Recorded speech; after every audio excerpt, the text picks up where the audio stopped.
Madalas tanungin si Ara kung hindi raw ba awkward sa kanya na mag-isa siyang nagpupunta sa mga mall o sa iba't ibang lugar. Pero bakit niya iisipin na awkward yon? Hindi niya maintindihan. Marahil para sa ibang tao ay malungkot ang mag-isa. Loner daw siya. Para daw wala siyang kaibigan. Wala rin siya nakakausap. Mas masaya raw kapag may kasama. Sabi nga ng ilan, the more the merrier. Pero ibang interpretasyon ni Ara sa nag-iisa niya. Para sa kanya, mas masayang mag-isa. Pakiramdam niya ay mas malaya siya. Nagagawa rin niya mga gusto niyang gawin. Siya kasi ang klase ng tao na madaling ma-conscious kapag may kasama. Lagi niyang inaalala ang kasama niya. May tendency pa na taliwa sa gusto niya ang gusto ng kasama niya. Hindi naman sa wala siyang pakisama, nasanay lang siya na mag-isa. Siguro kasi dahil mag-isa na lang siya sa buhay, maaga siyang naulila. 6 na taon pa lamang siya nang mamatay ang mga magulang niya sa isang vehicular accident. Kasama siya sa aksidenteng yon at siya lamang ang nakaligtas. Ang masayang trip sana nila ng pamilya na papunta sa Baguio ay nauwi sa malagim na trahedya. Hanggang ngayon ay nakatatak pa rin iyon sa isip at puso niya. Naalala pa niya, nagkakantahan sila ng mga magulang niya sa loob ng sasakyan nang biglang may rumaragas ang truck na tinumbok ang direksyon nila. Naibwelta ng kanyang ama ang manibela upang iwasan ang truck, pero dahil matarikang daan ay walang ibang napuntahan ng sasakyan nila kundi sa isang bangin. Mahigpit na niyakap siya ng kanyang ina upang maprotektahan siya. Narinig pa niya mga huling sinabi nito bago siya nawalan ng malay. "We love you, anak. Always remember that." Hanggang ngayon ay paulit pa na nagpapanaginipan niya yon. Kahit 28 na siya ay dinadalaw pa rin siya ng masamang panaginip na yon. Hindi pa rin niya tatanggap ang pagkamatay ng mga magulang niya. Pagkatapos ng aksidenteng iyon ay napunta siya sa tiyahin niya, kay Tia Ella. Ito lang ang nag-iisang kapatid ng nanay niya at ito na lang ang natitirang kamag-anak niya dahil nag-iisa lamang ang kanyang ama. Kung prinsesa ang turing sa kanya ng kanyang mga magulang ay naging kabaligtaran niyon nang tumira siya kay Tia Ella. Naranasan niya ang lahat na yata ng klase ng pananakit na kayang abuti ng isang bata. Kung minsan, sa tingin niya ay sobra pa ang nararanasan niya. Nagtiis siya, nag-aral siya ng mabuti. Mabuti na lang at may iniwang trust fund ang mga magulang niya para sa kanya at nakapag-aral siya sa isang magandang universidad. Isang magaling na businesswoman ang pangarap ng kanyang ama para sa kanya. Ginawa niya ang lahat upang matupad iyon. Nagsumikap siya hanggang sa makapasok siya sa isang kilalang real estate company sa bansa. Dahil nakitaan na siya ng potensyal nang pumasok siya roon, naging madali sa kanya ang pag-angat ng posisyon sa kumpanya. Hanggang sa nakuha niya ang posisyon ng pagiging vice president. Lahat ng taong nakapaligid sa kanya ay matapang ang tingin sa kanya. Mailap din siya sa mga kaopisina niya. Ang tanging focus lang niya ay ang magtrabaho. Nagningilag na lamang lumapit sa kanya ang mga kaopisina niya dahil sa natatakot ang mga ito sa kanya.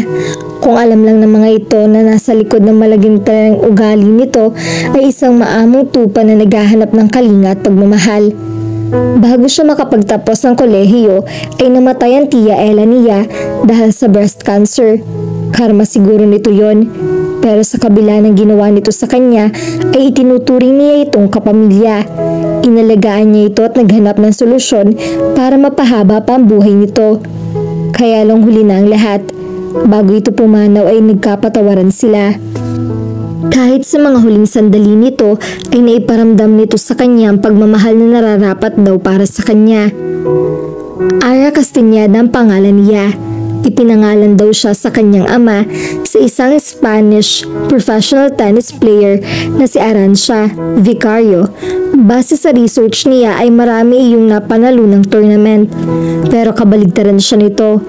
Hindi naging mabait ang sport sa kanya. Hindi siya mahilig doon. Ayon sa kanyang ina, Thornbush ang ibig sabihin ng pangalan niya. Ay hypocristic for Maria Arantazu, a shrine of Mary in Guascopa.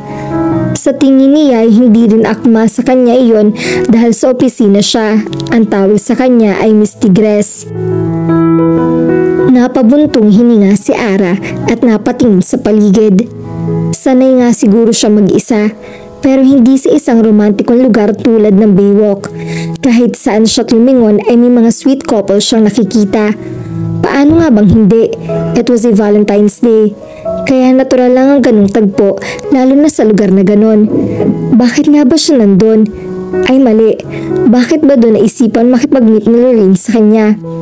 Si Lorraine ay office mate niya at close friend din niya. Ito lang yata ang kaisa-isang nakahuli ng loob niya. O mas tamang sabihin, ito lang ang tanging nagtsatsagang kausapin siya. Naaalala pa niya na salita ito ng salita noon, pero siya naman ay tahimik lang. Akala niya ay tatantanan siya nito, ngunit nagpatuloy ito hanggang sa isang araw ay nagulat na lang siya na ikinikwento niya na rito ang buhay niya. Hindi ito pumasok sa opisina. Tinawagan siya nito kanina at sinabi magkita sila sa Baywalk dahil may importante itong ibibigay sa kanya. Maagang nag-uwi ang mga kaopisina niya dahil may kanya-kanyang dito mga ito, kaya napilitan siyang umuwi na rin na maaga. Mag-i-stay pa sana siya dahil may gusto siyang tapusing report kung hindi nga lang siya pinilit ng presidente nila na umuwi. Ang sabi nito ay kailangan naman daw niya magpahinga. Ang totoo, muntik na nga niyang makalimutang may usapan sila ni Lorraine. Kanina pa siya naghihintay sa Baywalk. Gusto na niyang umalis. Ayaw niya ang ambience. Ayaw niyang masaksihan ang paglubog ng araw. Ipinapaalala lamang niyon ang mga lulungkot na bahagi ng kanyang buhay. Napasandal siya sa kinauupuan. Naiilang siya dahil mukha siyang lang na walang partner. Biglang umantak ang sugat sa puso niya. Naalala niya ng sinabi sa kanya kanina ng president nila. Wala akong nakikitang palatandaan na may love life ka, Miss Castañeda. You seemed so very focused on your career. Have you ever been in love, Iha? Naninikip ang dibdib ni Ara. Nagmahal na nga ba siya? Oo naman. Kaya lang hindi niya priority ang love. Marami siyang gustong patunayan. Hindi lamang sa ibang tao ngunit maging sa kanyang sarili. May isa siyang masugid na manliligaw noon, si Martin. Ilang taon din siyang sinuyo nito. At kung kailang handa na niya itong sagutin, ay saka naman ito sumuko. Naghanap ito ng iba. Ang huling balita niya ay kinasal na ito. He left her with a heartbroken. Ilang araw niyang ininda iyon. Ilang araw niyang hinayaan ang sariling umiyak. But then she realized that a man like him didn't deserve her tears. Walang mangyayari sa kanya kung iiyakan niya pa ito. Pinatutunayan lang nito na mababaw lang ang nararamdaman nito para sa kanya. Hindi talaga ito ang nararapat para sa pagmamahal niya.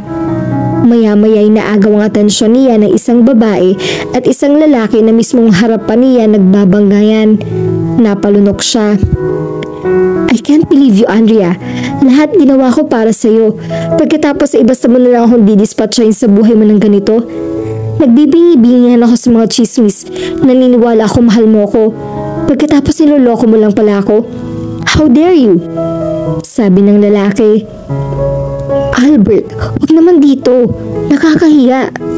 Saway ng babae na namumula na ang pisngi sa pagkapahiya. Bakit ako mahihiya? Ikaw ang dapat na mahiya. Kaya naman pala hindi mo sinasagot ang mga tawag ko dahil kasama mong walang yung lalaki mo. Bakit, Andrea? Ano bang meron sa lalaking yun na wala ako, ha? Mas magaling ba siyang humalik? Hindi na naituloy ng lalaki ang sinasabi nito nang sampalin nito ng babae. Nahigit ni Ara ang kanyang hininga sa nasaksihan. Hindi siya makapaniwala sa nakikita niya. Ang akala niya ay sa pelikula lamang nangyayari ang ganoon. I'm sorry, Albert. Sabi ng babae na Andrea ang pangalan. Mukhang nabigla lang ito kaya nito nasampal ang lalaki. Get out of my sight. We're done. Naggangalit na sabi ni Albert. Natatakot si Andrea kaya mabilis itong tumakbo. Siguro ay nahiya na rin ito. Nasiwalat ba naman ang tunay nitong ugali? Hindi niya akalaing may mga ganong klase ng babae na naaatim na manakit ng damdamin ng lalaki. Ibinigay ang lahat. Bahagya siya napapitlag nang umupo si Albie sa tabi niya sa inuupuan niyang bench. Ganun ba talaga kayo mga babae? Napaamang siya rito. Siya ba ang kinakausap nito? Automatikong napatingin siya sa paligid, ngunit mukhang siya nga ang kinakausap nito. Anong ibig mong sabihin? Tanong niya. Na kapag may nakilala kayong lalaki na higit sa nauna, basta nyo na lang papalitan yung una? Ganun ba yun kadali para sa inyo? Teka lang, ano raw? Ang pagkakaalam niya, ganun din kung minsan mga lalaki. Ganun na ganun namang ginagawa sa kanya ni Marty noon. Tumigil ito sa panliligaw dahil nakakita siya na masigit sa kanya. Hinarap niya si Albert. Mister, ganun din kayong mga lalaki, no? Kapag may nakita kayong mas maganda at mas sexy, kahit nasa harap niyo ang girlfriend niyo, ay nagagawa niyo pang tumingin sa kung sinong babaeng yon. Hindi ako ganun. At lalong hindi ako katulad ng girlfriend mo. Hindi niya napigilan na sigawan ito. Ex-girlfriend. Pagtatama pa nito. Fine. Gusto ko lang liwanagin na kung hindi katulad ng sinabi ko ang lahat ng lalaki, ganun din kami mga babae. Napabugas siya ng hangin. Bakit nga ba siya nakikipagtalo rito? Tumayo siya. Nasaan ka na ba, Maria Lorena Cabral? Nakakailang hakbang pa lang siya nang may humawak sa braso niya. Napapiksi siya at nalingon ng mga ari ng kamay. Hindi niya maintindihan ang nararamdaman na makita si Albert. Parang may kuryenteng tumuloy sa kanya mula sa kamay nito na napunta sa braso niya, kaya mabilis na binawi niya ang kanyang braso. I'm sorry sa nasabi ko. Sabi nito, mahihimigan ang sinseridad sa boses nito. Bahagya siyang tumango at saka nagmarat siya palayo rito. Kibilis ang tibok ng puso niya. Maria Lorena, nasan ka na ba? Tanong ni Ara sa kausap niya sa kabilang linya. Hindi na niya napigil ang inis niya sa kaibigan. Narinig niya ang pagsinghap nito sa kabilang linya. Hindi kasi nito gusto na tinatawag ito sa buong pangalan. Chillax lang, Ara. Parating na ako, okay? Saka tigil-tigilan mo ng pagtawag sa akin ng Maria Lorena dyan. Kinakalabutan ako eh. Kung bakit ba naman nilagyan pa ng Maria ang pangalan ko. Tuloy, hirap na hirap akong gumawa ng masama. Pagbibiro pa nito. Tila hindi man lang ito tinablan ng galit niya. Bilis-bilisan mo lang kung pwede. Kapag wala ka pa rito within 30 minutes or 3 minutes, aalis na talaga ako. Opo, promise. Darating na ako. Matutuwa ka sa surprise ko. Happy Valentine's! Ano ba kasi ang... Hindi na niya natapos ang sinasabi dahil pinutulan nito ang linya. Oh my goodness! Makakatikim talaga sa akin yan mamaya. Miss? Automatikong napalingon siya sa pinanggagalingan ng boses. Tumaas ang isang kilay niya nang makita ang isang lalaking hindi pamilyar sa kanya. Yes? Are you Miss Ara Castañeda? Kumunot ang noo niya habang pinagmamasdan nito ng tingin. Ako nga. How may I help you? Tanong niya bagaman may pagtataka. Inilahad nito sa kanya ang kanyang kamay. I'm Raven Montero. Pinapunta ko dito ni Lorraine Cabral. Hindi ikaw maglilingkod para sa akin, kundi ikaw ang paglilingkuran ko. What? Anong ibig mo sabihin sa pinadala ka ni Lorraine? Oh my gosh, ito kaya sinasabi sorpresa raw ni Lorraine para sa kanya? Diyos me, makakasapok talaga siya. Nang hindi niya tanggapin ang pakikipagkamay ni Raven, ay binawi na nito ang kamay nito. Bumuntong hininga ito bago muling nagsalita. She set this blind date for us. You were looking for a date raw this Valentine's. Gusto niyang mapasaya ang Valentine's mo, kaya sinat niya to. Nagkamali ba siya? May kadate ka na ba? Ha? Hindi pa rin siya makapaniwala at talagang ginamit pa siya ng kaibigan. Ano kayang kalokohan ang naiisip ni Lorraine? Naku, talagang makakatikim ito sa kanya. It's fine with me, Ara. Kung may kadate ka na, ayos lang. No. Nakakaya naman sa'yo dahil inabala ka pa ni Lorraine. Pasensya na at hindi ko lang inaasahan na magpa-plan ng ganito si Lorraine. Super na-touch lang ako. Parang gusto niyang himatayin sa sinabi niya. Wala naman din akong date, so maybe we could try na kilalanin ng isa't isa. Kung hindi lang talaga siya nahihiya, ay hinayaan na lamang niya itong umalis. Lumuwag ang pagkakangiti ni Raven. So, let's go? Alanganin siyang umiti rito. So, what do you have or what do you do for living, Mr. Montero? pagbubukas ni Ara ng paksa habang kumakain sila ni Raven. Dinala siya nito sa isang malapit na restaurant. "You're very formal, Ara. This is not a business deal, sweetheart. So please call me Raven," sabi nito. "No, sweetheart daw." Nanayo ang balahibo niya. Kasalanan lahat yun ni Lorraine. Naiipit tuloy siya sa ganung sitwasyon. Pipili na lamang ito ng lalaki ay iyon pa mukhang arugante. My God! Napatingin uli siya kay Raven at saka nagkibit balikat bilang sagot. "I own the Montara Construction Corporation." Pagmamalaki nito. Ikaw? According to Lorraine, ikaw raw ang VP ng SCE Realty Corporation? Hanga ko sa'yo. Kahit babae ka ay nagawa mong makuha ang posisyong yon. Pati pala ang tungkol dun alam na nito. Ano pa kayang alam nito? She cleared her throat. Bakit Raven, hindi ka ba naniniwala sa kakayahan naming mga babae na kaya rin naming mamuno? Umangat ang sulok ng labi nito. A very good question, but my answer is yes. Para sa akin, mas kaya niya handle ng isang lalaki ang isang kumpanya. Di hamak na mas madiskarte kami. Tumaas ang isang kilay niya. Excuse me? Huwag mong malitin ng mga babae. Hindi mo alam kung anong mga kaya namin gawin. Nahigit niya ang hininga nang dumukwang ito sa mesa. Ano nga ba ang kayang gawin ng isang Ara Castañeda? Kung kailan handa na niyang buhusan ito ng tubig, ay saka naman ito umayos ng pagkakaupo. Tingnan mo nga, iyon palang natatakot ka na. That's out of line, mister, sabi na lamang niya. Pinilit niyang maging casual ang kanyang boses.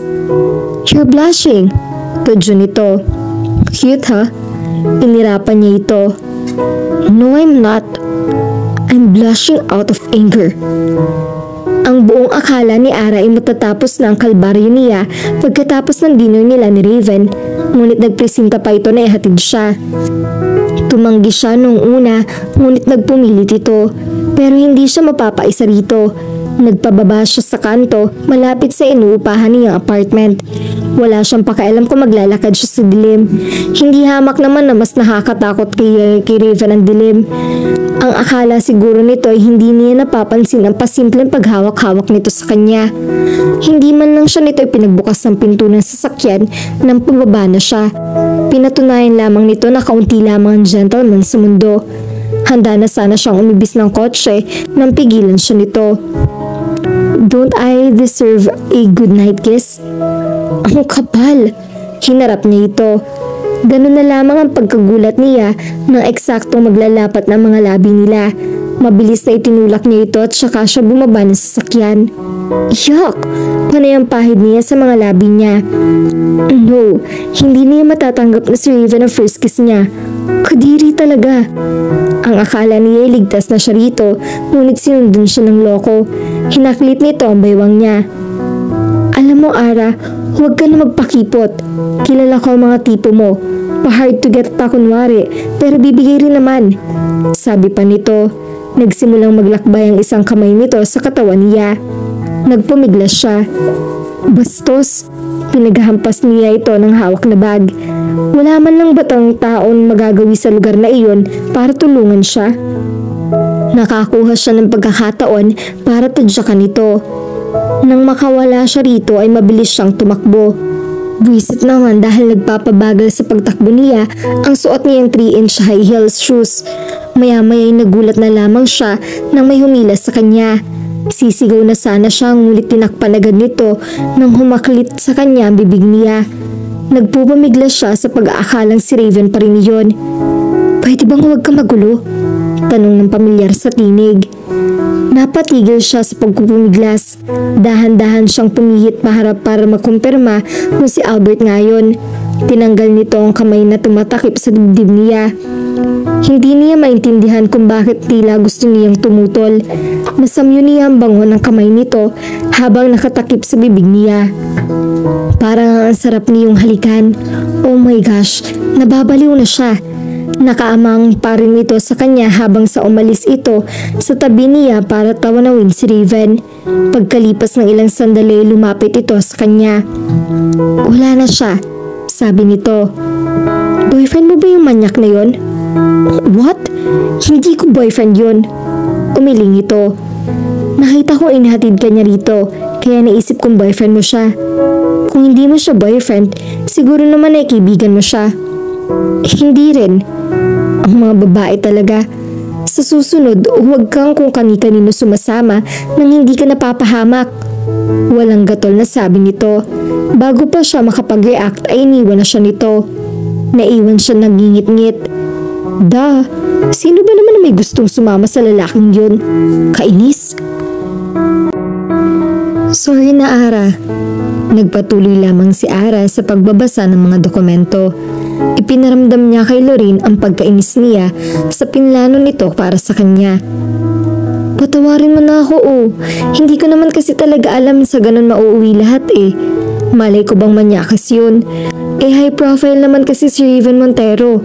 Saka aminin mo, gwapo siya, hindi ba? Nakataas ang isang kilay na tiningnan niya ito. Iba ang definisyon ng gwapo para sa kanya. Iyon na iyong mga lalaking hindi lamang basta gwapo sa pisikal na aspeto pero maging sa kalooban. At higit sa lahat, may respeto sa babae. Okay. Iba nga palang meaning ng gwapo sa'yo. Pero swear, Ara, hindi ko talaga alam na may sira sa tuktukang sang yun. Kung alam ko lang, magagawa ko ba namang ipahama ka? I'm really sorry. Isinara niya ang folder na hawak niya at hinarap ito. Unang-una, ginamit mo ang pangalan ko at sinabi mo pa na gusto ko ng date na hindi naman totoo. Sa lahat ng taong nakapaligid sa akin, ikaw ang mas nakakaalam na ayaw ko na pinipressure at nilalagay ako sa alangan ng sitwasyon. Alam na alam mo rin wala akong interes sa mga lalaki at kahit maging single pa ako buong buhay ko, wala akong pakialam. Grabe naman.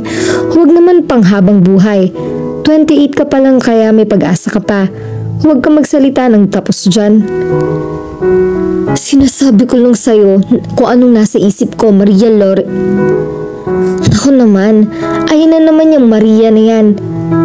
Kung hindi mo pinapainit ang ulo ko, edi sana hindi mo naririnig sa akin. Lorraine, hindi naman ako galit sa'yo. Naiinis lang ako sa ginawa mo. You should have confronted me about that. Alam mo namang ayoko nang pinipilit ako sa hindi ko gusto, hindi ba? Hinawakan niya ito sa isang kamay niya. I'm really sorry. Gusto ko lang naman pasayahin ka. Gusto kong mabuhay ka sa normal na mundo. I mean, gusto kong ma-experience mo na hindi lang dito sa opisina ang mundo mo. Marami ka pang pwedeng i-explore. Ano? Kasama rin ba rin na ma-rape ako? Ara naman, nakukonsensya na nga ako. Naiinis ako sa sarili ko dahil naging pabaya ako. Dapat inimbestigahan ko muna yung lalaking yun. At alam mo ba nakakainis? He took my first kiss. Nakakadiri. Pinahid niya ang kanyang mga labi. Pakiramdam niya ay nakadikit pa rin sa mga labi niya ang mga labi ng walang hiyang iyon. Maybe second kiss might erase the bad spell of the first kiss. Tiningnan niya ng matalim si Lorraine. Huwag na lang at huwag mo lang uli susubukang magpakilala sa akin ng kung sino-sino dahil talagang ire-reject ko na. Paano yan? Ang pangit naman ng first kiss mo. Malay mo yung sa kasunod mararanasan mo na yung magic spell na hatid ng isang halik. Pinagsalikot pa nito ang mga kamay nito na tila inaalala ang first kiss nito. Napailing siya. Hindi ko na kailangan ma-experience yon. Baka hindi lang ako ma-rape. Masalvage pa ako. Doon ito tila nagising. Grabe ka, te. Bumalik ka na sa trabaho mo. Baka kung ano pang maisipan ko na gawin at dito sa department mo. Opo. Pagbababa ni Ara sa kanto pauwi sa apartment na tinitirhan niya ay biglang bumuhos ang ulan. Mabilis siyang tumakbo para sumilong sa isang puno. Sunod-sunod na ang kamalasan niya mula pa kahapon. Nakalimutan pa man din niyang magdala ng payong. Napatingin siya sa madilim na kalangitan at hinihiling na sana'y tumila na ang ulan, ngunit taliwas sa hinihiling niya nangyari. Lalo pang lumakas ang buhos ng ulan. Nagpapadyak siya. Paano siya makakaalis sa lugar na yon? Wala rin kahit tricycle sa gawing iyon. Kung tutuusin, kaunting lakad na lamang at makakarating na siya sa kanyang apartment. Kaya nga lamang ang resulta niyon, para siyang basang sisiw pagka-uwi. Nagpalinga-linga siya sa paligid. Bigla siyang may naaalala sa lugar na yon. Doon siya hinaklit ni... Napapikit siya. Ano nga ba uli ang pangalan nito? Albert?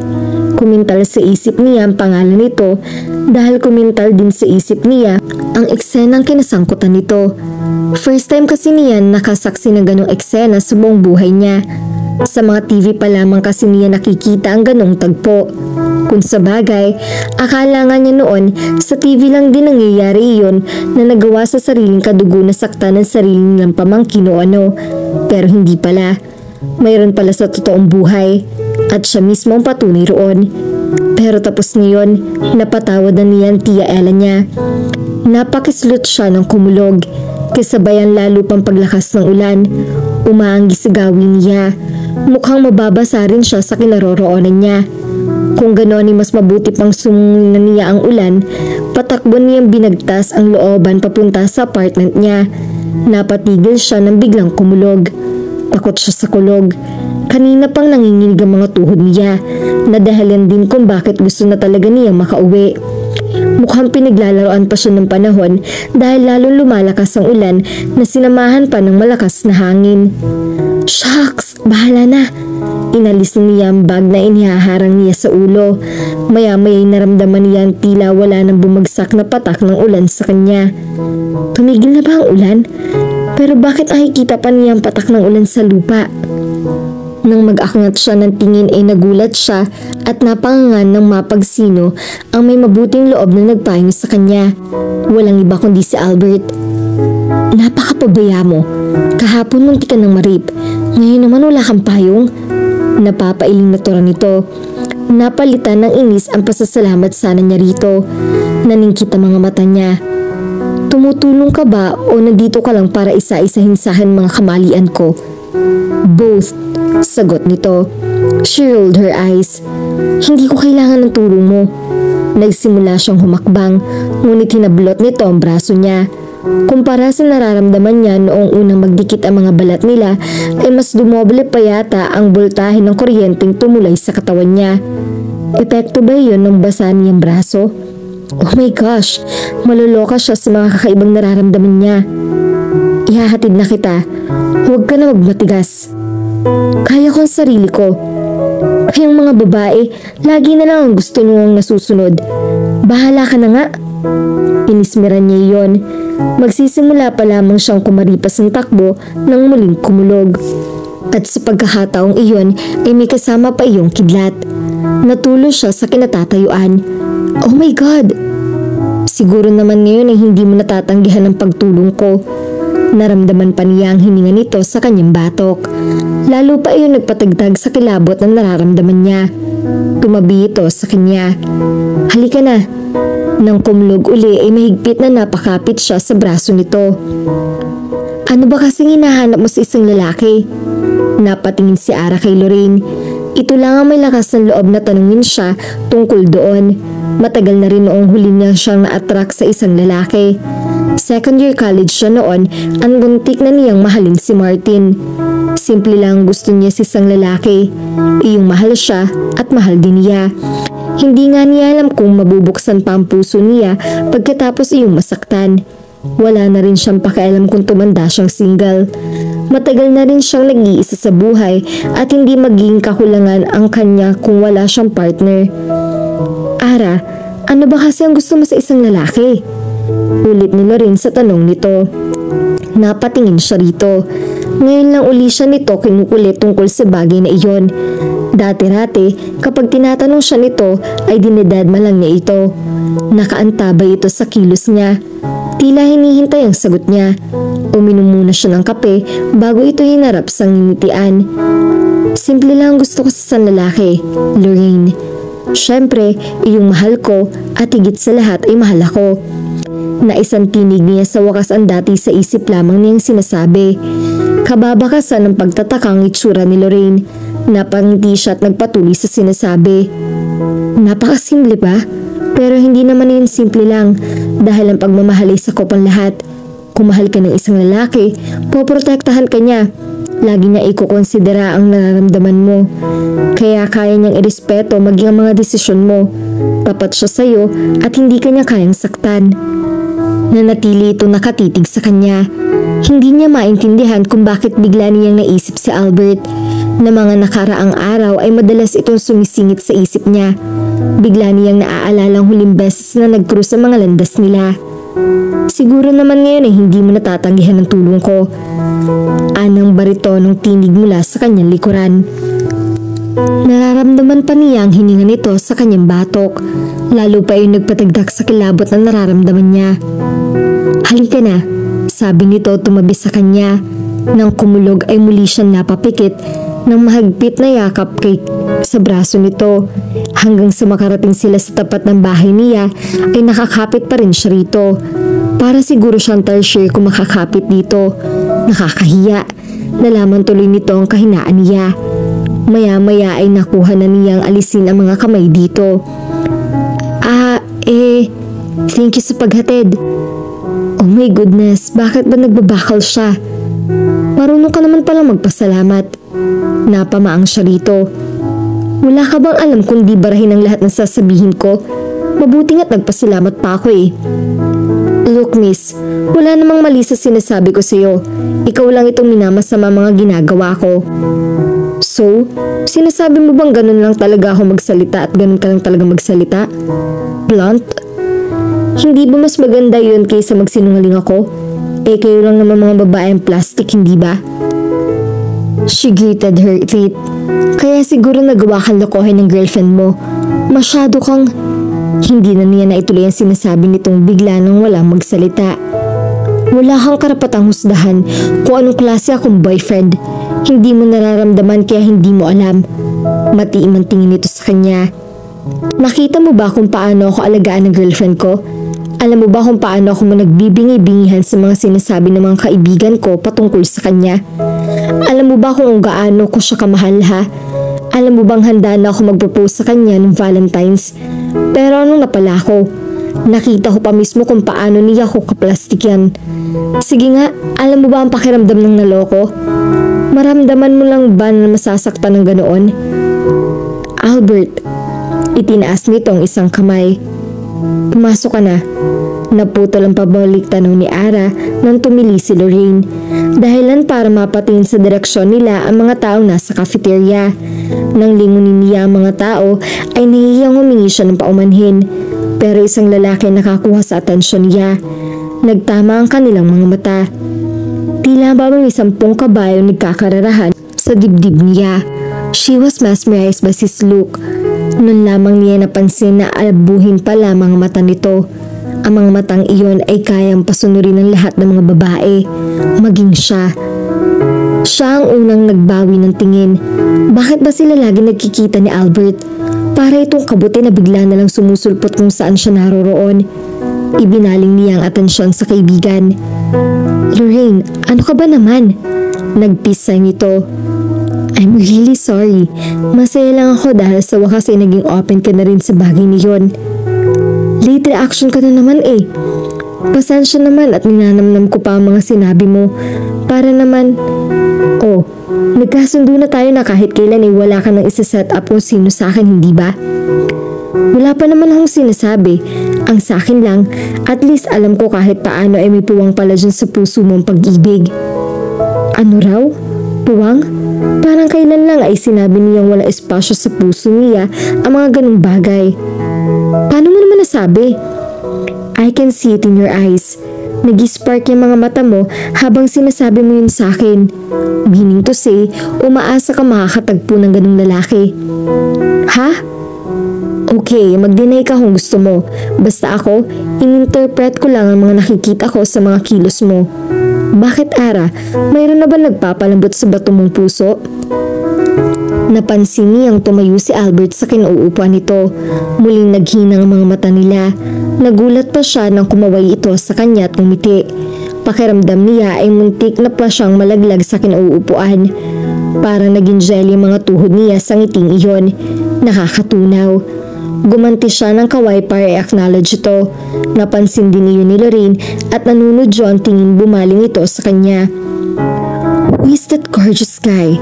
tanong ni Lorraine sa kanya. "Gorgeous? Yeah, ang macho kaya. Tall, dark, and handsome. Ikaw ha? Bakit hindi mo sinasabing ganun palang tipo mo?" "Hoy, ano pinagsasasabi mo riyan? Sabi mo nakilala si saan mo nakilala si Mr. Gorgeous?" "Ano?" "Uy, nagbe-blush siya. Huwag ka mag-alala. Wala akong balak na agawin siya sa'yo. Kaya naman pala blooming ka ha. May dahilan naman pala." "Ay, magtigil ka nga riyan. Porke kinawayan ako ay gusto ko na." "Oo, dahil ngayon lang, for the record, na tinugon mo mga isang lalaki. Kinawayan mo siya. Haler, hindi mo naman yung ginagawa sa ibang mga lalaking nagkakandara pa sa'yo. Di ba sinasnab mo lang mga yon? Ngayon iba. Walang meaning yon kung ano-anong sinasabi mo." Kunwari tumingin siya sa wristwatch niya. "Halika na, baka mali tayo. Maglalakad pa tayo." "Uy, umiiwas ka lang." Hindi. Mariing kilala niya at saka nagmadaling nanuyo at tumayo. Inihinto ni Albert ang kotse niya sa gilid ng kalsada nang makita niyang isang pamilyar na babae. Nasa waiting siya dito at mukhang naghihintay ng masasakyan. Pero kung masusuriing mabuti, tila hindi ito naghihintay ng masasakyan. Mas mukhang nakatingin lang ito sa kawalan. Katulad pa rin ito ng huling beses na nakita niya rito. Nakapusod ang itim na tuwid na buhok nito at naka-corporate attire na konserbatibong tabas. Sa 3 beses na nakita niya ito ay hindi niya napansin kung nagpapalda ito o umabot hanggang siko ang mga manggas ng pangitaas nito. Nung una niya itong makita sa Baywalk ay hindi niya ninais na mapagsalita nito ng kung anumang makakasagi sa damdamin nito bilang isang babae. Kaya lamang ay masyadong nabalot ng galit ang puso niya noon dahil sa pagtuklas niya sa pagtataksil na ginawa ng dating kasintahan niyang si Andrea. Malapit lang ang tirahan niya sa tinitirahan ng supladitang babae. Bagong lipat lang siya sa ipinatayong bahay niya sa lugar kung saan ito nakatira. Kahit nga hindi pa yun tapos ay dun na napagdesisyon ng matulog. Very convenient ang pagtira niya roon dahil malapit iyon sa opisinang pinagtatrabahuhan niya. Noong gabing tinulungan niya ang babae ay iyon ang unang gabi niya sa bagong bahay niya. Nang nagdaang araw, hindi na naman sinadyang mag-cruise ang mga landas nilang dalawa. He hated that woman like. Natigilan siya. Sa 3 beses sa pagkikita nilang iyon ay hindi pa rin niya alam ang pangalan nito. Mabuti pa nga at alam nito ang pangalan niya. Nalaman nito iyon nung nagsasagutan sila ni Andrea sa harap nito. Hindi niya akalain na mangyayari iyon sa kanila. Okay, he hated that woman dahil pakiramdam niya ay ito ang klase ng babaeng pabaya, kung kanino sumasama at etc. Higit sa lahat, hilig nitong banggitin ng walang puso niyang ex-girlfriend. Kahapon nga ay nagkita sila ng babae sa cafeteria. Sa totoo lang, pagpasok pa lamang niya roon ay ito agad ang nahagip ng mga mata niya. Fine, halos matulala siya rito kahapon sa hindi niya maipaliwanag na kadahilanan. Simple lang ang kagandahan nito kumpara sa mga babaeng nakilala niya. Pero may kung ano rito na nag-uudyok sa kanya para panatilihin nakatutok ang tingin niya sa mukha nito. Hindi ito ang tipo niya. Ang hindi lamang niya maipaliwanag ay kung bakit kinakailangan pa niyang i-acknowledge ang presence nito at nakuha pa niya itong itian. Hindi ba't sobrang pagngingit-ngit niya rito sa panghuhusga nito sa kanya bilang isang boyfriend? Tiningnan niyang mabuti ang babae. Ilang taxi na huminto sa harap nito, ngunit parang hindi nito napapansin ang mga yon. Ganun ba kalalim ang iniisip nito, kaya pinalalagpas na lang nito ang mga dumaraang taxi? Aabante na sana siya papunta sa harap nito nang maunahan siya ng isang kotse. Hindi nakaligtas sa kanya ang pagkagulat ng babae nang bumusina rito ang driver ng kotseng tumapat dito. Tila may gumuhit na kung anong hindi niya maintindihan sa kanyang dibdib. Bakit ganun ang pakiramdam niya? Bakit parang gusto niyang umibis ng kotse at hilahin ng babae papasok sa kanyang kotse? Napapitlag si Ara nang may bumusinang kotse sa harap niya. Nang bumaba ang bintana sa driver's seat ay tila gusto niyang mahulog uli sa malalim na pag-iisip pagkakita kay Adrian. Isa ito sa mga empleyado ng SCE Realty Corporation at isa rin sa mga magpapalipad hangin sa kanya. "Happy in Ara," nakangiting sabi nito. Kahit kailan ay hindi na niya makikisakay o hindi siya makakasakay sa ganong klaseng lalaki. Never, baka matuloy na muntikan ng masamang mangyari noon sa kanya. Marami pa siyang pangarap sa buhay. Gaya ng ano? Tanong ng isang bahagi ng isip niya. "Ara, late na. Madalang ng taxi sa ganitong oras," sabi uli sa kanya ni Adrian. Lumingali nga siya. Wala na nga siya makita na nagdaraang taxi. Kung bakit pa kasi niya pinalampas yung taxi na huminto kanina sa harap niya. Hayun tuloy, nakita siya ni Adrian. Hindi niya gustong sumabay dito. Alam niyang hindi ito mapagkakatiwalaan. Napalingon siya sa kaliwa. May nakita siyang isang kotseng nakaparada sa gilid. Tintad ang mga salamin niyon kaya hindi niya maaninag ang nasa loob. Kanino kaya yon? Nasagot ang katanungan niya nang bumukas ang pinto ng driver's seat at bumaba roon ng isang lalaki. Napanganga siya nang mamukhaan si Albert. Oh my God, siya na naman. Bakit ba parati na lang siya lumilitaw bigla? Naisa loob niya habang pinagmamasdan si Albert. "Come on, Ara," udyok pa ni Adrian na nagpabalik ng tingin niya rito. Napatingin siya kay Albert na unti-unting lumalapit sa kanila. Bigla ay may naisip siya. Adrian, I'm so sorry. Nandiyan na pala yung sundo ko." "Sundo?" Tumingin siya sa direksyon ni Albert na sinundan naman ang tingin ni Adrian. Sinalubong niya si Albert. "Han, what took you so long? Bakit ngayon ka lang?" Pakiramdam niya ay napunta ang puso niya sa lalamunan niya nang sabihin niya mga salitang yon. Kitang-kita niya ang panggigilala sa mukha ni Albert. Makahulugang tinitingnan niya ito. "Oh my gosh, sumakay ka na lang please." Narinig niya ang pagbukas at pagsara ng pinto ng sasakyan ni Adrian. Napalunok siya sa kabang nararamdaman niya. "I'm really sorry for being late, honey. Masyado ba kitang pinaghintay?" Tanong ni Albert na makalapit na ito sa kanya. Tila nanikip ang dibdib niya. Masyado silang malapit sa isa't isa at pakiramdam niya ay matutunaw siya sa tingin nito. "May boyfriend ka, Ara?" Narinig niya ang tanong ni Adrian mula sa likuran.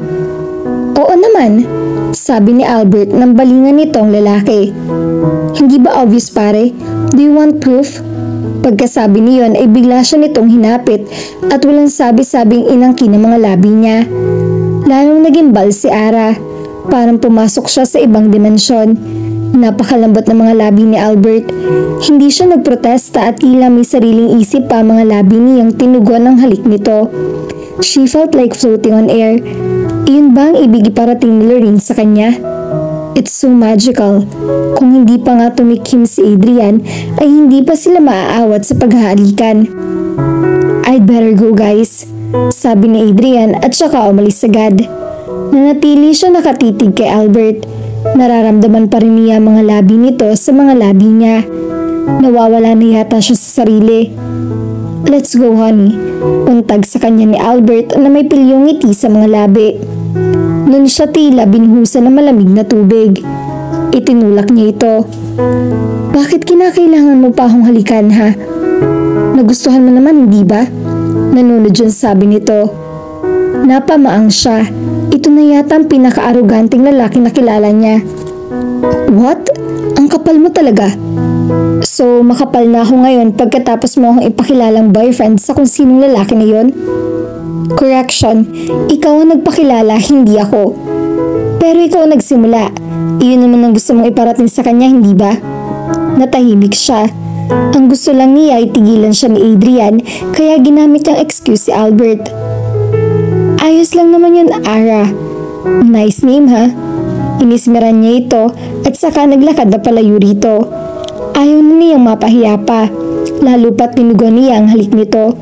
Pero bakit hindi man lang niya ito o hindi man lang siya dito nandiri sa ginawa nito katulad ng halikan siya ni Raven? Saan ka pupunta? Narinig niya ang tanong ni Albert. Ano sa palagay mo? Ihahatid na kita. No thanks, I can handle it. Ang sabi ko, ihahatid na kita. May pagbabanta na ang boses nito. Sa hindi niya malamang dahilan ay para siyang robot na sumunod sa utos nito. Pakiramdam ni Ara ay hinimatay na siya sa anumang sandali. Nanlalamig ang buong katawan niya. Hindi dahil sa aircon ng sasakyan, kundi dahil sa bumabalot na tensyon sa pagkatao niya. Nakabibinging katahimikan na namagitan sa kanilang dalawa ni Albert. Hindi rin siya matahimik dahil napakalakas ng pagkabog ng dibdib niya. Huminga siya ng malalim at sinubukang maibalik sa normal ang senses niya. Are you nervous? Ha? Pambihira. Kung kailan kinakalma niya ang sarili niya, ay bigla na lang itong nagsalita. Napatingin siya rito. Saglit lang na nagtama ang kanilang mga mata dahil bumaling agad ito sa daan. Huwag ka mag-alala, hindi ako katulad ng lalaki ng haras sa'yo. Anito saka nakakalokong ngiti. Nga pala, alam mo bang maraming taxi na huminto sa harap mo kanina? 3, 4, or 5? Pero mukhang hindi mo napansin dahil ang lalim ng iniisip mo. Nabigla siya sa sinabi nito.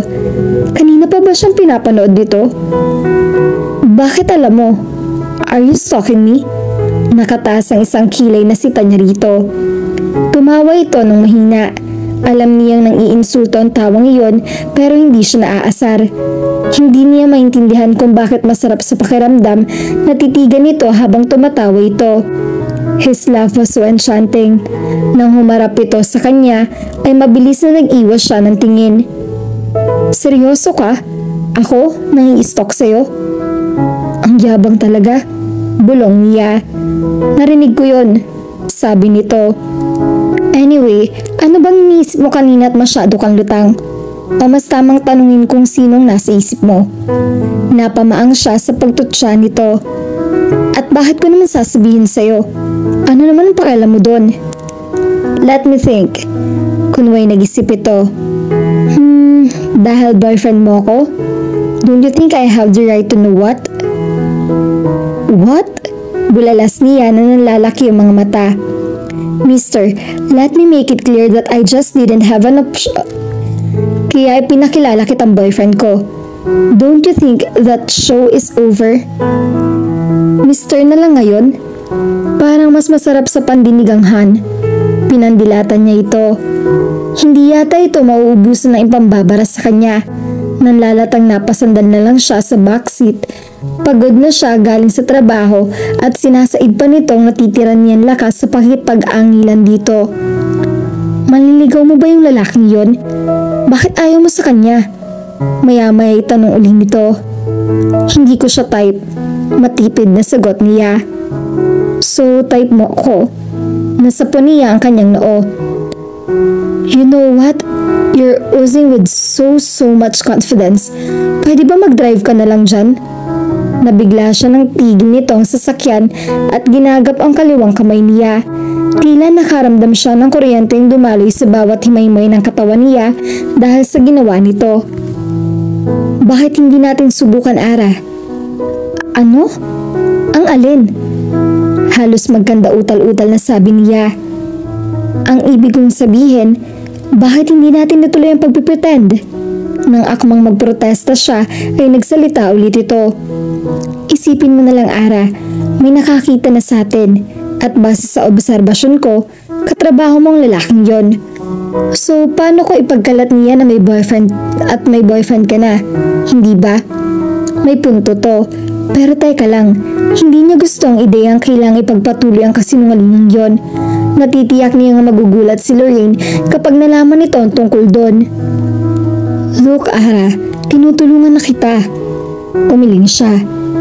No, hindi ako papayag sa gusto mo. Mariing tanggi niya. Okay, binitawan nito ang kamay niya. Hindi niya maintindihan kung bakit tila nakadama siya ng panghihinayang. Muli na nitong pinaandar ang sasakyan.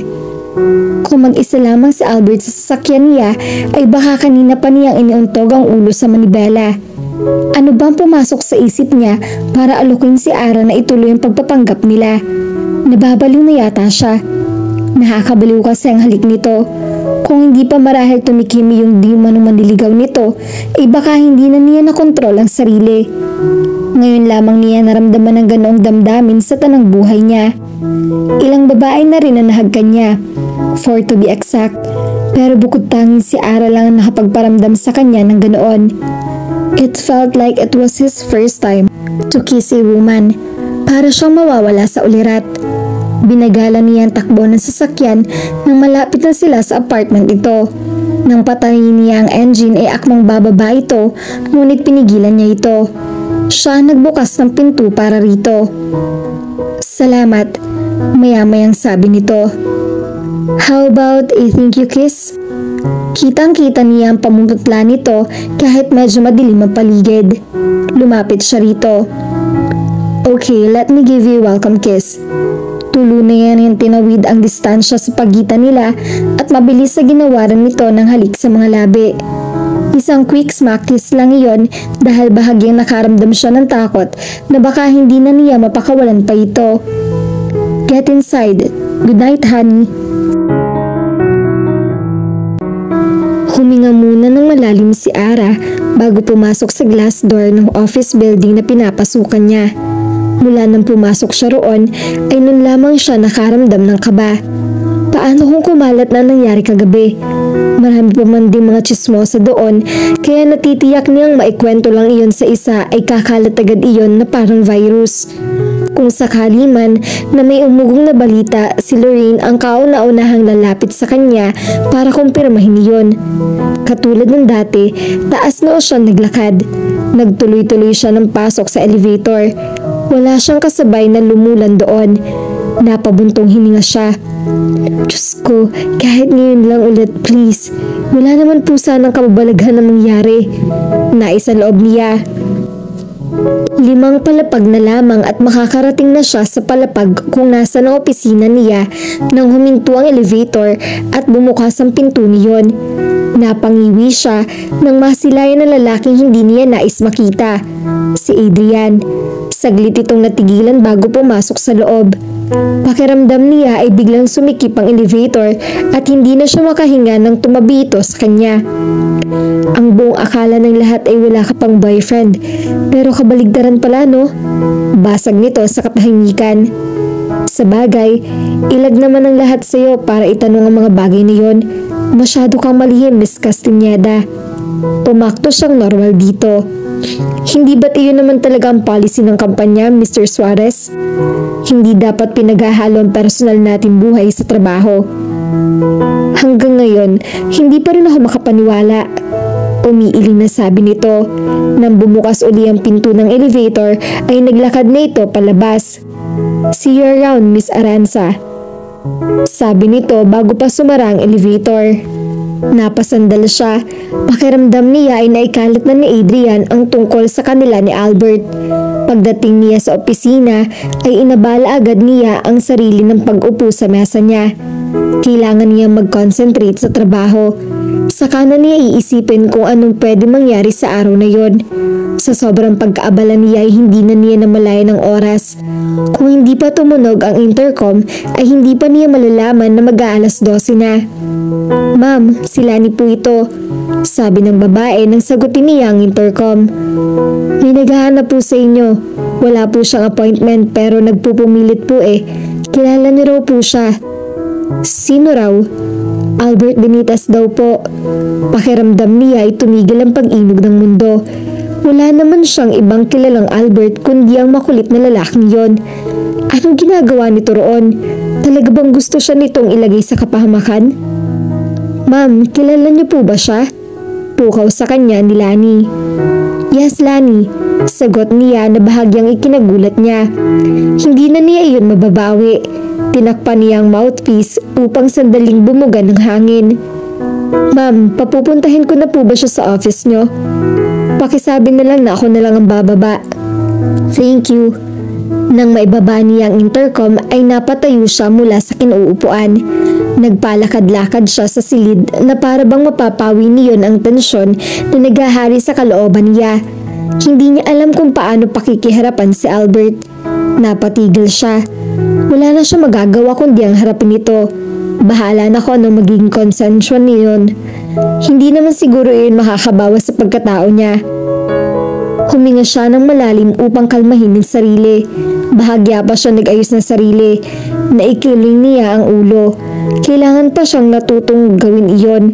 Kailan pa siya na-conscious sa sarili dahil may kaharapin siyang ibang tao. Oh my, ganun ba talaga ang lalaki at ganun ba ang kalaki ang epekto nito sa kanya? No, kailangan lang niya maging presentable. Walang ibang kahulugan yon. Lumabas na siya ng opisina. Nang lumulan siya sa elevator ay muling binayo ng kaba ang dibdib niya. Bakit ba kinakabahan siya? Haharap lang naman siya kay Albert. Ano nakaka-nervyos doon? Masagot mo na dear, nakaka-nervyos talaga siyang harapin dahil sa paghahalikan niyo kagabi. Lalo siyang narattle sa naalala. Kanina pa nga sumisingit sa eksenang iyon sa isip niya. Natatandaan pa niya kung paano siya nito hinalikan. It was a very gentle, sweet, heavenly. Nag-init ang mga pisngi niya sa naiisip. Marahas siyang napailing. What was she thinking? Nang bumukas ang pinto ng elevator, pakiramdam niya ay may mga matang natututok sa kanya. Naglakad siya ng puno ng kumpiyansa. Ngunit nang mahagip ng mga mata niya si Albert ay parang nalaglag ang puso niya. Hindi na niya kontrolado ang nararamdaman niya pero pinilit niyang makalapit dito. Mabuti na lang at sinalubong na siya nito. And oh my, may dala itong isang bouquet ng pink tulips. Iyon ang paborito niyang bulaklak. Para sa kanya kaya yun? Kanino pa kaya? Sabi ng maliit na boses sa kanyang isip. Kung para nga yun sa kanya, iyon ang kauna-unahang pagkakataong may magbibigay sa kanya ng bulaklak.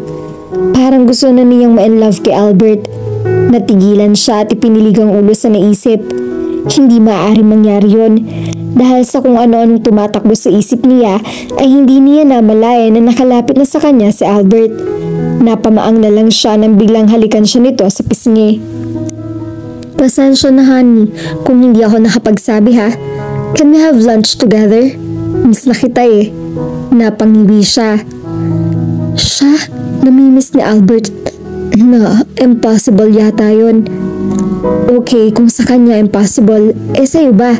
Singit ng tinig sa isip niya. Flowers for you pala, sabi ni Albert saka ito inabot ang bouquet sa kanya. Thank you, inabot niya ang bouquet. Han, I'm sorry. Nagulat lang ako na nandito ka ngayon. Ang akala ko busy ka sa work eh.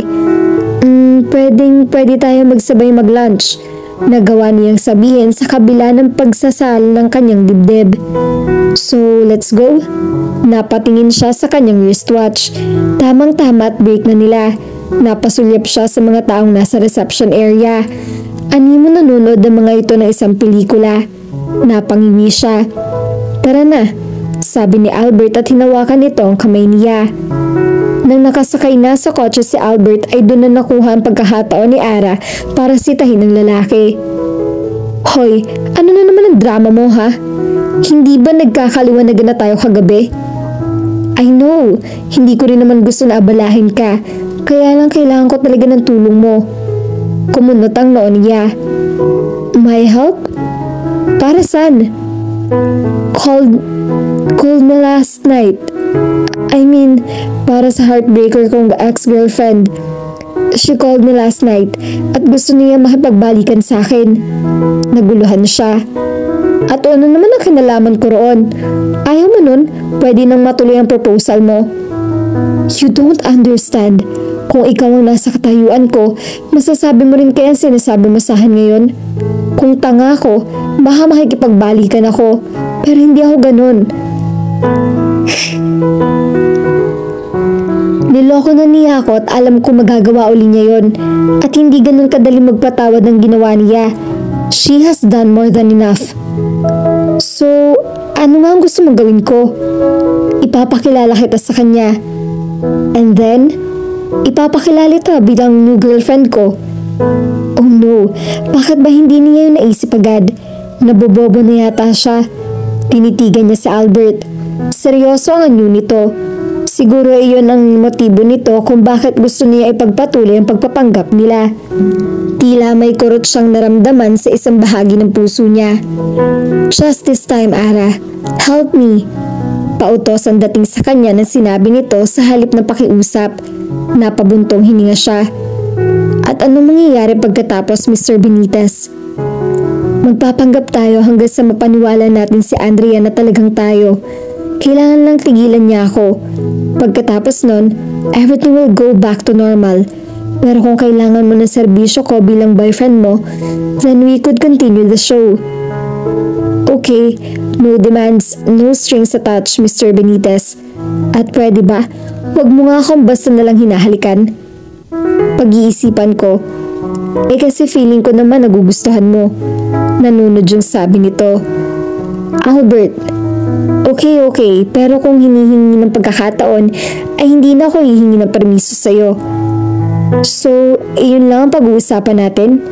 Pwede na ba akong bumalik sa trabaho ko? Teka lang, hindi pa tayo nagla-lunch. Wala bang bala kumain? Natigilan siya at napaisip. Kung sa bagay, sasabay siya kay Lorraine na kumain at uulamin na agad siya ng mga tao noon. Mas mabuti nang mamayang umuwian na lang siya makausap para alam na niya ang sasabihin kung sakali. Okay, let's eat. Sabi niya, nahigit niya ang hininga nang lumapit sa kanya si Albert. Ang buong akala niya ay kung ano ang gagawin nito. Ikakabit lang pala nito ang seatbelt sa kanya. At dahil sa ginawa nito, naamoy niya ang pabango nito. He smelled yummy. Oh my goodness, Ara. Sita niya sa sarili. Nagpaalam si Ara na pupunta sa washroom. Kailangan niyang gawin iyon para kahit paano makahinga siya. Para siyang tinotorture kapag malapit sa kanya si Albert. Hindi niya maipaliwanag ang nararamdaman niya tuwing kasama niya ito. Tila may mga mabubuluhang kabayo sa dibdib niya na tuwing tinitingnan siya nito. Lagi siyang natataranta tuwing kasama niya to. Lahat ng nararamdaman niya ay bago sa kanya. Hindi naman siya ganun dati. At hindi rin ganito ang reaksyon ko sa kanya dati, hindi ba? Tumingin siya sa salamin. Binuksan niya ang gripo at naghilamos. Baka sakaling sa paraan na iyon ay bumalik sa normal ang lahat. Ibinalik niya ang tingin sa salamin. Hindi effective. Lalo lang niyang naiisip si Albert. Hindi niya talaga magawang iwaksi sa isip ang mga nangyayari at maaaring mangyari sa kanila. Bakit kapag dumadating sa buhay ko si Albert?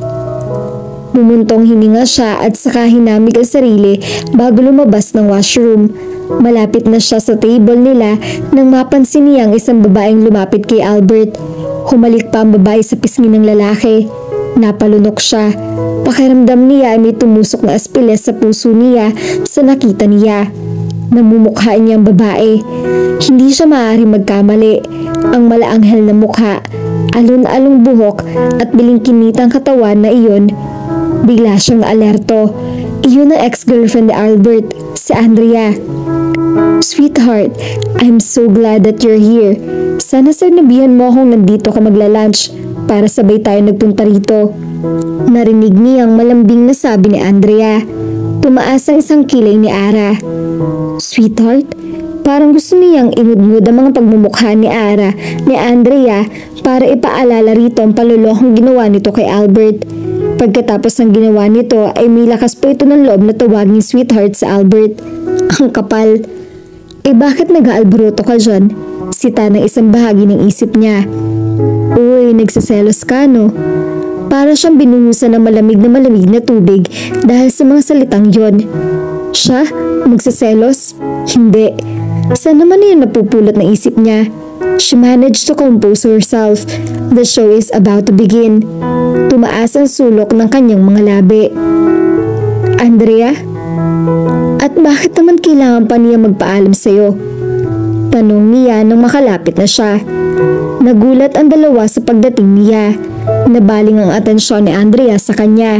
Tinaasan niya ito ng kilay at pinandahasan siyang tingin mula ulo hanggang paa. Aba, hindi siya nagpatalo. Nakipagtagisan din siya ng tingin dito. Tila hindi naman nakatiis ang babae. Nagtanong ang mata nito nang lingunin uli si Albert. Who is she? I'm Ara. His girlfriend. Sabi niya bago pa makasagot si Albert. Bahagyang tinabig siya ni Andrea na nasa tabi ni Albert at saka siya pumesto sa pagitan ng mga to. Masyado ba akong matagal sa washroom, honey? Nahalata niya ang pagkabigla ni Albert. Mas tama yatang sabihin na tulala ito sa kanya. Nawala lang siyang saglit, mukhang nakalimutan na ng mokong nakasama siya nito. Bago pa makapagsalita si Albert ay mabilis na hinalakan niya ito sa mga labi na niya na hindi alam kung bakit ginawa niya yon. Pero ganun man ay nakaramdam din siya ng tila boltahe ng kuryente na tumulay sa kasulok-sulukan ng kanyang pagkatao. Narinig niya ang pagsinghap ni Andrea. Hey, I don't understand. Hinapit siya sa baywang ni Albert. Bahagya pa siya napakislot sa ginawa nito. Grabe rin ang sangto. Kinangot pang halikan. Yeah, Andrea, I'd like you to meet my new girlfriend. I can't believe this. Wala pa tayo isang linggo. Akala mo ba ikaw lang may kayang gumawa nito, Andrea? Well, think again. Mabuti na lamang at nasa dulong bahagi sila ng restaurant. Hindi sila gaano nakakaagaw na atensyon ng ibang customer. Are you saying na may affair? Hindi ako katulad mo, Andrea. Singhal ni Albert. Kitang-kita niya ang galit sa mga mata nito. Nararamdaman niya ang pinagpipigil nito. After what you did to me, I realized that I wasted so much time on you. At sana lahat ng oras na yon ay kay Ara ko nalang binigay. Sana mas una ko nalang siya nakilala kaysa sa'yo. Sa tingin mo ba gugustuhin ko pa makipagbalikan sa'yo? Madali kang palitan sa buhay ko, Andrea. Dahil ikaw ang babaeng hindi karapat-dapat para sa lahat ng pagmamahal na ibinigay ko sa'yo. Madali akong palitan? Kaya ba'y pinagpalit mo agad ako sa isang babaeng to? So, panakip buta siya? Hindi inaasahan ni Ara na sasabihin niyo ni Andrea. Bigla siyang nanliit. Panakip butas? Ang sakit yata nun. Paano ko siya magiging panakip butas kung hindi naman talaga kita mahal, Andrea? Napatingin siya kay Albert. Bahagyang umawang mga labi niya sa sinabi nito. What? Bulalas ni Andrea. Napagawi na sa direksyon nila ang atensyon ng ilang customers. Don't make a scene here, Andrea. Sabi pa ni Albert. Kung ayaw mo mag-eskandalo ko rito, liwanagin mo ang sinabi mo, Albert. Hindi ako naniniwalang hindi mo ako minahal.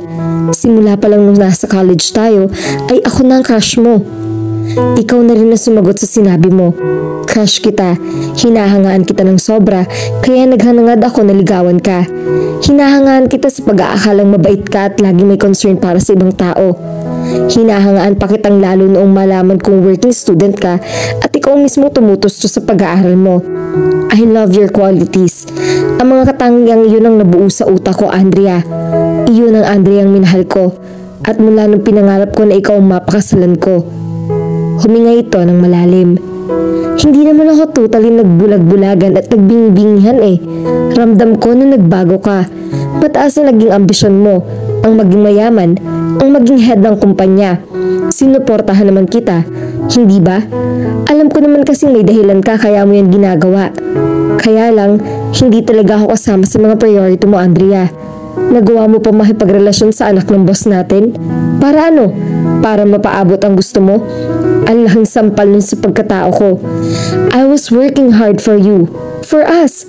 Pero nung ginawa mo, nakuha mo pa rin pagtaksilan ako. Naramdaman ni Ara ang sakit ng bawat salitang binitawan ni Albert. Para may kutsilyong tumatarak sa puso niya sa mga revelasyong naririnig niya mula rito. At parang gusto niyang pawiin ang kalungkutan na nababanaag niya sa mga mata nito. Sa isang iglap ay nagbago ang pagkakakilala niya rito. Gusto niyang maliit sa panghusga niya rito noon. Nung nakita ko mismo ang panluloko mo sa akin, dun ko na-realize na hindi ikaw ang Andrea na minahal ko. At ginusto kong makasama habang buhay. Ibang tao siya at iba ka rin. Hindi na kita kilala. You are a total stranger. At ang mga stranger na katulad mo ay nilalayuan. Hindi ba't iyon din ang turo sa atin ng mga magulang natin? Don't talk to strangers. So please get out of my life, woman. I don't need you anymore. I have already found someone. Someone who loves me as I am. Sinalubong nito ang mga mata niya. Someone like Ara. Bagaman alam niya nagpapanggap lang sila, ay parang gusto niyang maniwalang totoo iyon at totoong may relasyon nga sila. Oo, magkaiba kayo. But this woman, ipinaramdam niya kung anong halaga ko para sa kanya. That I am not just an ordinary man. That I can be a hero. Ipinapaalala niyang may dahilan para umiti sa kabila ng sakit na pinagdaanan ko. We just started our relationship, but I can feel that she's the woman I've been waiting for years. Tumakas ang isang butil ng luha sa mga mata niya. Masyado siyang nadala sa sinabi nito. Sinubsob niya sa dibdib nito. It felt so good. Hinalikan nito ang bunbunan niya. And it felt like heaven this time. Naramdaman niya ang pagtayo ni Andrea. Hindi ako makapapahayag, Albert. Una kang naging akin at titiyahan kong babalik ka rin sa akin. Parang sa pelikula lang na nagdudon ko nakikita yun. May hahalin tulad din sa pelikula nangyari dahil hindi pa rin maburay yun ang katotohanan. Nagpapanggap lang sila ni Albert. Hindi pa ako tapos sa inyo. Pagbabanta pa ni Andrea. Pagkatapos niyon ay walang lingon-likod itong nagmarcha palayo sa kanila. Tiningala niya si Albert. Ayaw man niyang tapusin ang dramang iyon pero kinakailangan. After all, kasinungalingan lamang ang mga huling sinabi nito. Nasa plano nito yon. Pang best actor ang acting mo Tudyo niya. Ikaw din naman. Napangiti siya. Inaamin na niyang nahuhulog ng loob niya kay Albert. Daho itong babae na sinalubong daw ng boyfriend nito sa lobby ng SCE Realty at may hawak pang bouquet of tulips. At ayon pa sa mga sabi-sabi, sinundo rin daw at isang sinasabing lalaki kagabi sa opisina. Napatingin si Ara kay Lorraine.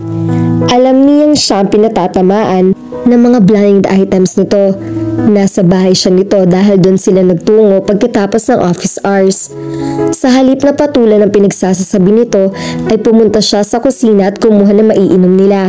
Sinundan siya nito roon. Gaano katotoo ang chismis, friend? May boyfriend ka na? At ba't hindi ko alam? Nakaka-hurt ha? Kailan lang sabi mo ayos lang na tumanda kang dalaga? Kaya pala nararamdaman kong may iba sa'yo. Uulitin ko ang tanong ko sa'yo noon. Sa wakas ba ay mayroon ng makakapagpalabot ng puso mo? Kumuha siya ng isang bottled mineral water sa refrigerator. Binuksan niya iyon at ininom. Kung hindi lang din mawiwirdan sa kanyang kaibigan ay bibuhos na nito ang malamig na tubig na iyon sa ulo niya. Ang hirap sagutin ang tanong nito. Hanggang ngayon kasi hindi pa niya mapaniwalaan ang pag-amin niya sa sarili na nahuhulog ng loob niya kay Albert. Hindi niya alam kung paano ihahandle ang nararamdaman niya. Hindi lang basta pinalambot ni Albert ang puso niya. Nabihag na rin yon. Paano niya ipapaliwanag yun kay Lorraine? Paniniwalaan ba siya nito gayong kailan lamang niya nakilala si Albert? Hala, mukhang mali yung tanong ko. Napana na ba ng kupido ang puso mo? Pagawas to ni Lorraine. Umupo siya sa silya.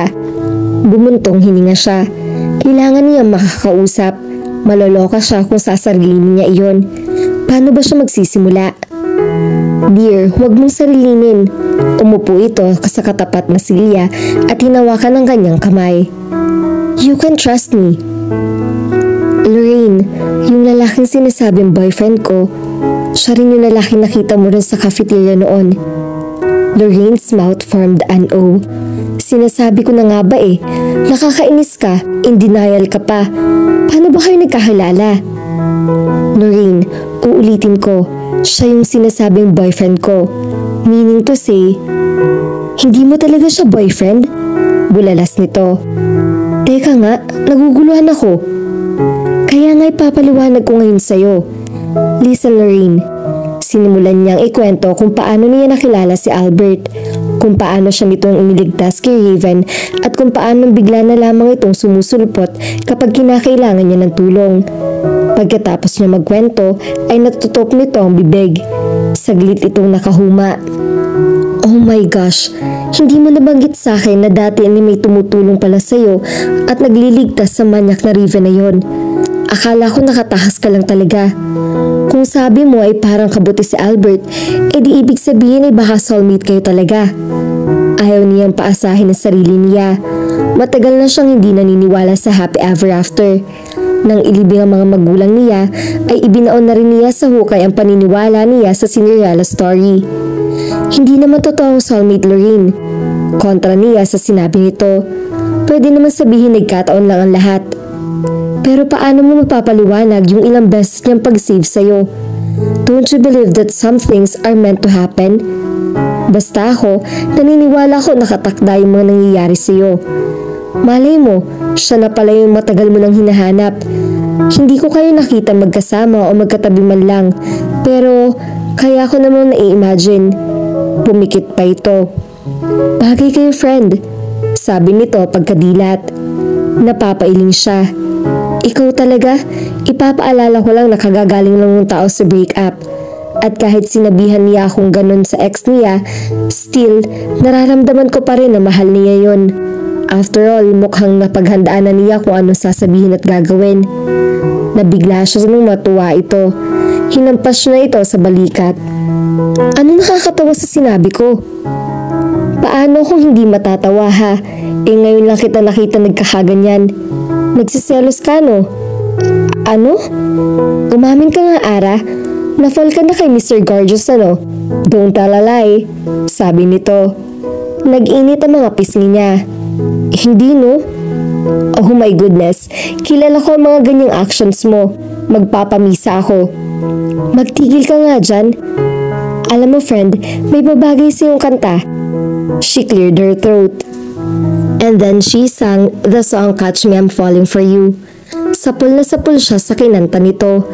Paano ba niya hahawakan ng damdaming yon? Bakit sa lahat ng lalaki ay kay Albert patumibok ang puso niya? At malinaw pa sa liwanag ng ilaw ang katotohanan ng hindi siya ang babaeng talagang gusto nito.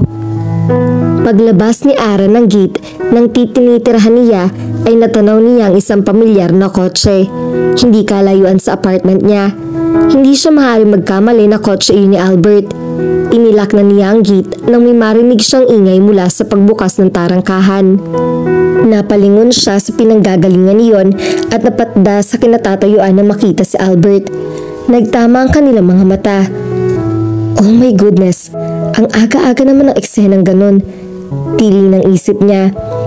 Ang ginagawa roon ni Albert? Huwag sabihing susme. Doon ba ito nakatira? Hindi na gumana pa ang isip niya nang maglakad ito palapit sa kanya. Napakagwapo nito sa suot ng long sleeve na maroon habang ang coat nito ay nakasukbit sa kaliwang braso nito. Kaya lang mukhang hindi maayos sa necktie nito. Parang gusto niyang ayusin yon. Nang makalapit sa kanya ay nagsalita siya. Stay there, wika niya. Lumapit siya rito at saka inayos sa necktie nito.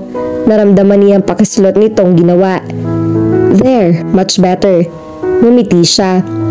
Thank you, sabi nito. And much better din kung lagi ka nakangiti ng ganyan.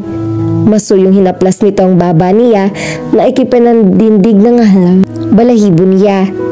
Give me one sweet smile, honey. Nagpatinaod niya siya rito.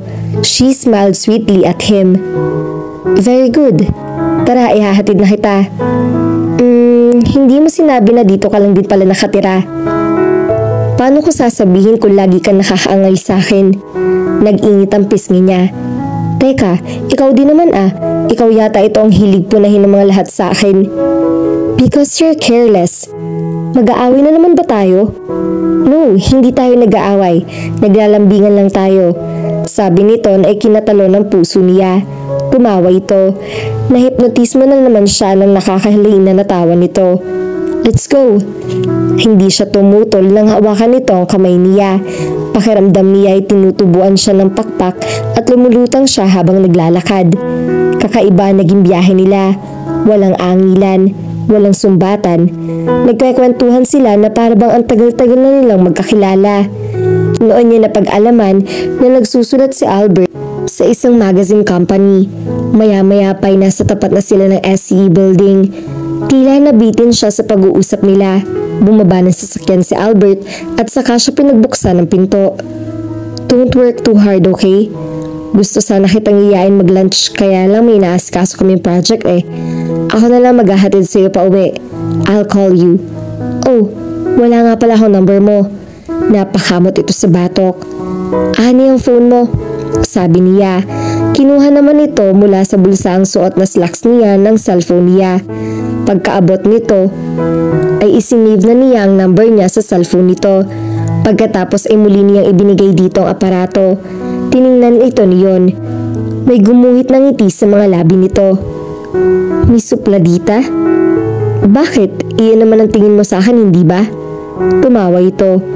Sige na at baka mahuli ka pa niyan, sabi niya.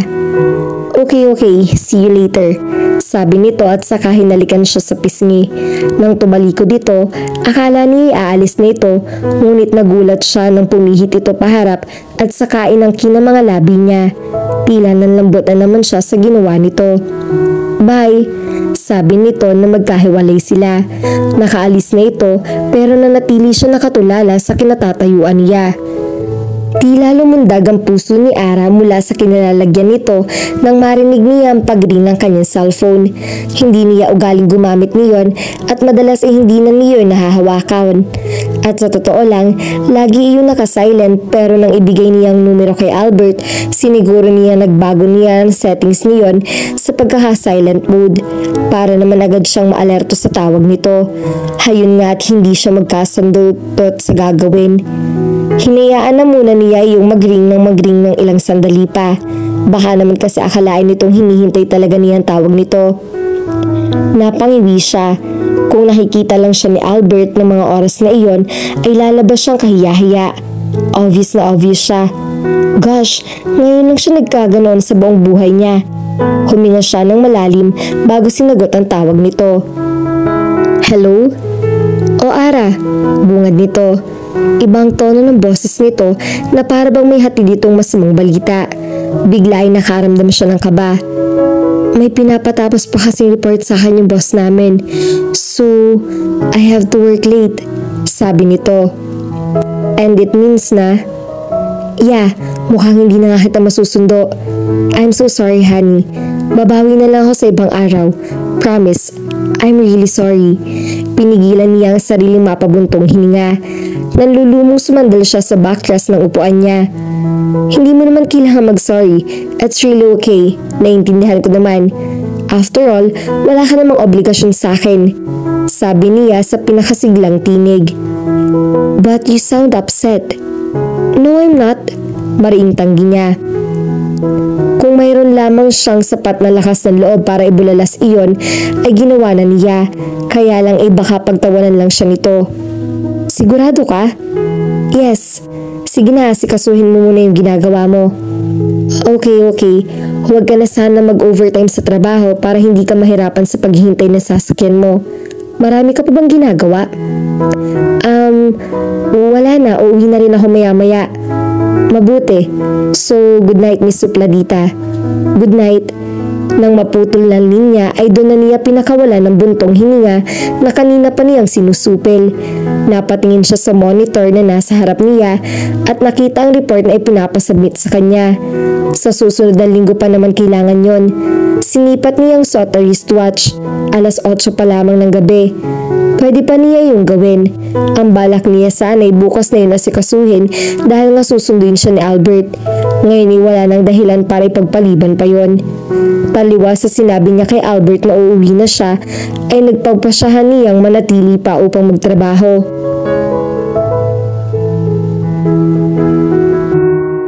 At dito na po nagtatapos ang part 5 ng ating kwento. Sabay-sabay po nating abangan ang susunod pang mga kabanata. Maraming salamat po. God bless and stay safe.